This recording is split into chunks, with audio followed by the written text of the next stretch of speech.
Actually, I'm assigned to the sex offender unit and the gang intelligence unit with the sheriff's office. So my partner Jeff McGill and I, we're actually in charge of keeping track of all the sex offenders in Okaloosa County.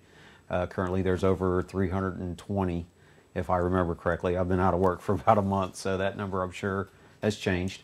And then, of course, keeping track of guys with possible gang activity or gang ties within Okaloosa County. So, but you have a separate kind of side detail that you do that involves tracking down fugitives with U.S. Marshals. Yes, we do. As a matter of fact, as part of the sex offender unit, we've actually been tasked out with the Marshals Violent Fugitive Task Force due to the fact that the Marshals actually take care of all the sex offenders when they violate the federal laws under the Adam Walsh Act. So we kind of fall under that purview with the Marshal Service. How many of those type of things do you think you've actually maybe been on with them? As far as dealing with the sex offenders and the absconded sex offenders and whatnot, there has been, I can tell you at least 10 or 15 just right off the top of my head that I know we've been actively either involved in the investigation or received follow-up information from the United States Marshal Service on this kind. So. Give us just a brief overview of the incident that changed everything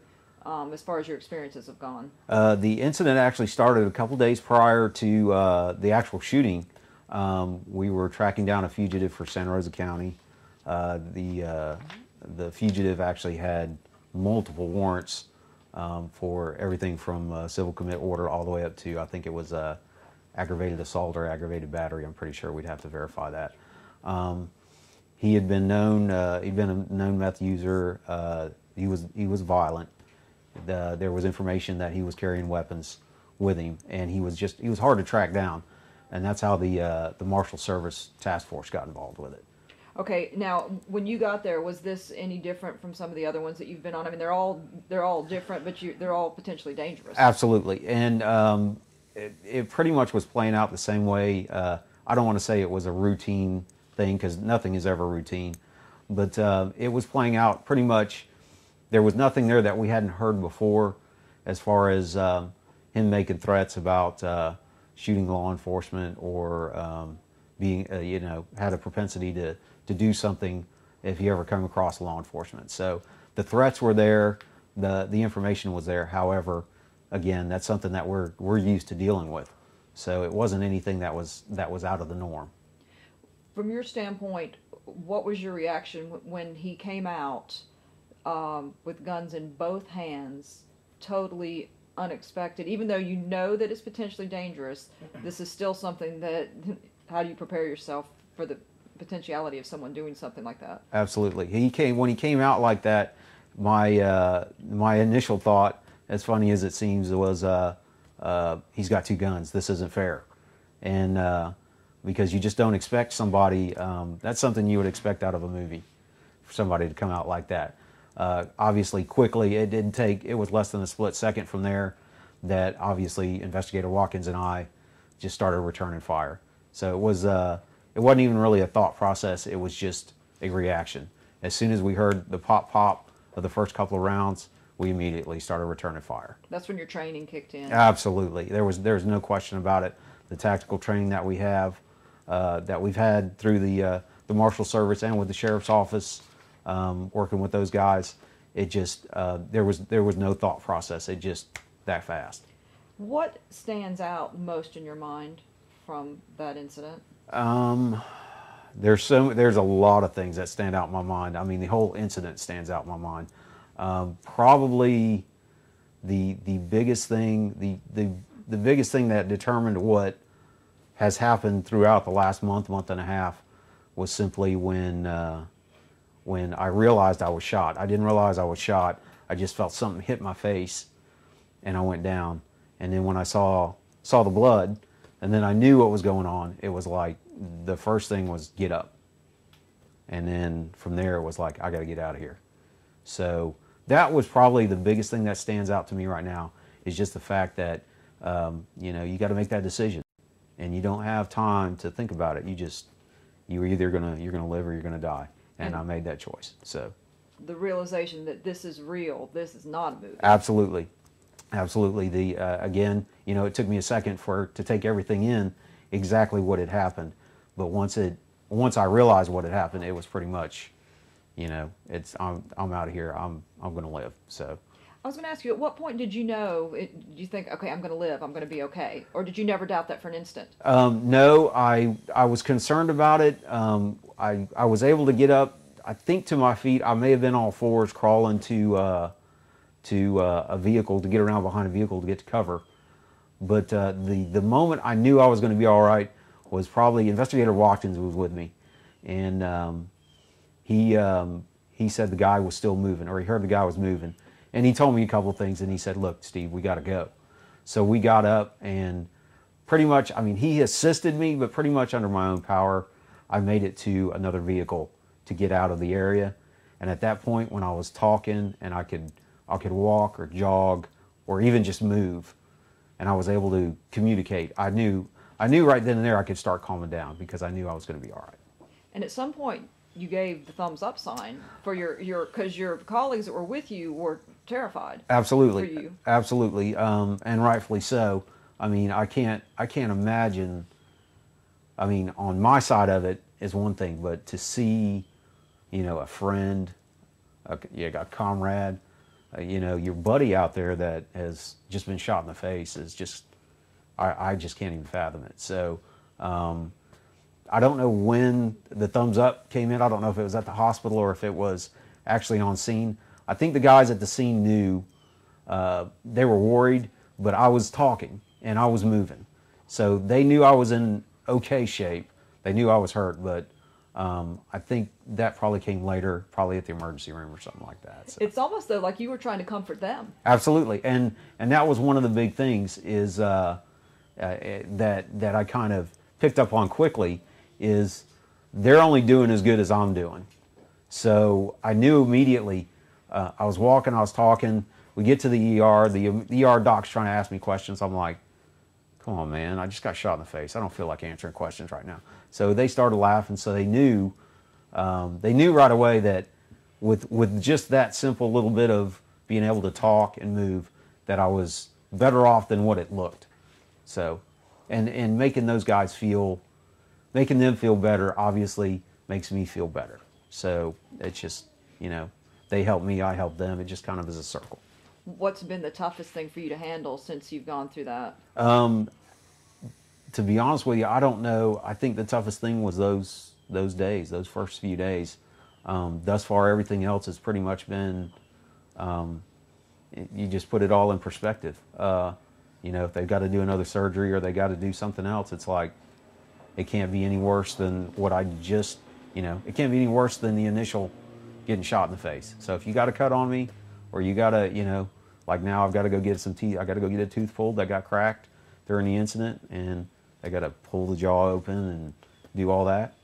It is what it is. You just, it's better than the alternative, which is not being here. Well, in addition to the shot in the face, though, you took 2 shots to the leg as well. Did not know that, and those have turned out to be incredible. I didn't even realize I was shot until they got me to the ER. Obviously, they found those when they took all the clothes off and everything. But it wasn't. I think 5 days after that, I was up and walking on them, through and through shots to the leg, only into the muscle, no veins, no arteries, no bone. So I got up as quick as I could because I didn't want to be laying around. I'm not a fan of hospitals to begin with, so.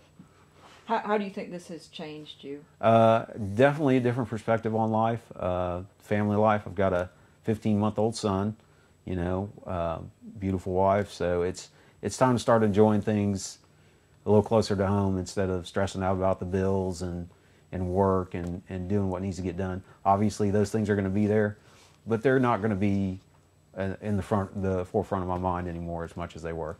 Those things are going to kind of get put on the back burner a little bit. What are your future plans, Steve? What do you think is next? Don't know. To be honest with you, I mean, Tanya and I haven't even had we haven't sat down. She's fully going to support me in whatever I choose to do, and it's like I've told everybody else. I got to get back up on the saddle. I got to do that just to prove to myself that I can still get back in the fight. Which there's no doubt, but it's just got to be. It's something that's got to be done, and then after that, we'll take it from there. See where we go. So you do plan to return to a job as long as the job is there for me, I will be going right back to it. Tell me about the support that you've gotten from the community. I know one of the things you had wanted to do was to thank the people, your coworkers, Absolutely. your family, the community for all the support, emotional, financial support that's come out. Everybody, it's just been incredible. The amount of support that's come in is still to this day, it's overwhelming. It's just something that is it's phenomenal. I mean, I'm still getting letters from folks in California and Arizona. I mean, it's not, the community has been great in everything that they've done, like you said, financially, and just the moral support and coming up and shaking your hand and saying, I'm glad you're here. That is awesome. But when it reaches out to folks all over the country, I mean, it's just hard to take it all in. Where is the term tough huff coming from? Talk about that positive mental attitude, that toughness. You're gonna have to search for that one. I was knocked out, and next thing I know, that was getting put up on Facebook. So I would like to think it's obviously from the tenacity of everything that happened at the emergency room with my conversation with the doc to immediately starting to write notes. That's one of the biggest things I did. Started writing stuff down, started joking, started, just letting everybody know I'm still here, I'm still me. And but again, that's gonna, I don't know. I started reading Facebook and it was on there, so you're gonna have to search somewhere. Now, one of the things that has been your positive attitude you've been able to maintain through all of this. You've actually been an inspiration to a lot of people because of that, and it's affecting your recovery. There's no doubt about it. Absolutely, and it goes right back to the same thing we were talking about earlier. If everybody knows I'm doing well or doing great, then they're going to be doing great. I'm only as good as the people around me. So, that's part of that survival. That's, when people looking down at you at their weakest point, and you're looking back at your strongest. That's survival. And I push through to do whatever I need to do to make everybody else, to let them know that I'm good, I'm fine. That was huge for my family. We've had a rough year last year with some other losses, so that was one of the biggest pushes. Mom and dad, my brothers, just let them know, hey, I'm still me, we're still here. So the family's still here. So that's pretty much, got to stay tough for everybody. So that's all good. Now, what would you tell your fellow law enforcement officers about what you went through that you would want them to know, as far as if you're in a situation like that? I would love to tell them about the survival mindset, that if they haven't started preparing for a moment like this, it takes many years to get ready for a moment like this, not just mentally but physically and tactically. That